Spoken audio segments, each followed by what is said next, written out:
അംബാനിയുടെ ആന്റിയിലൊന്നും ഒന്നുമില്ലടാ അംബാനിയേക്കാൾ. Thomas Alva Edison bulb കണ്ടുപിടിച്ചതിന് ശേഷം കുറച്ച് കാലഘട്ടം കഴിഞ്ഞ് ഇന്ത്യയിൽ ബറോഡയിൽ ഗെയ്ക്വാദ് ഫാമിലിയുടെ വലിയൊരു കൊട്ടാരുണ്ട്, ലക്ഷ്മി വിലാസ് പാലസ്. 700 ഏക്കർ വരുന്ന ആ വലിയ പാലസിൽ കംപ്ലീറ്റ് ഇലക്ട്രിക് ബൾബ് ഫിക്സ് ചെയ്തു. മാത്രമല്ല ഇതിന്റെ ഒരു ഹോൾ എന്ന് പറയുന്നത് ഏകദേശം 5000 സ്ക്വയർ ഫീറ്റ് ആണ് വരുന്നത്. 5000 സ്ക്വയർ ഫീറ്റ് നമ്മുടെ നാട്ടില് ഒരു വീട്, മൾട്ടി സ്റ്റോറിയുടെ വീട് എടുക്കാൻ 2500-3000 സ്ക്വയർ ഫീറ്റ്. അതേപോലത്തെ 2 ഏരിയ ആണ് ഒരു ഹോള് മാത്രം വരുന്നത്. കമ്പയർ ചെയ്ത് നോക്കുമ്പോൾ നമ്മുടെ ബക്കിംഗ്ഹാം പാലസിനേക്കാളും 4 ഇരട്ടിയുണ്ട് ഈ കൊട്ടാരം. 2.5 മില്യൺ ആ സമയത്ത് അതിന്റെ കോസ്റ്റ് വന്നത്.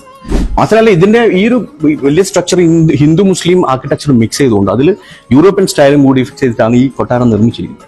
കൊട്ടാരം മാത്രമല്ല, ഇതിന്റെ പുറത്ത് വലിയൊരു ക്രിക്കറ്റ് ഗ്രൗണ്ട് ഉണ്ട്, ഒരു ഗോൾഫ് കോഴ്സ് ഉണ്ട്, ഒരു പ്രൈവറ്റ് റെയിൽവേ ട്രാക്ക് ഉണ്ട്, ഇവർക്ക് കുട്ടികൾക്ക് സ്കൂളിൽ പോകാനും മാർക്കറ്റിൽ പോകാനൊക്കെ ആയിട്ടുള്ളത്.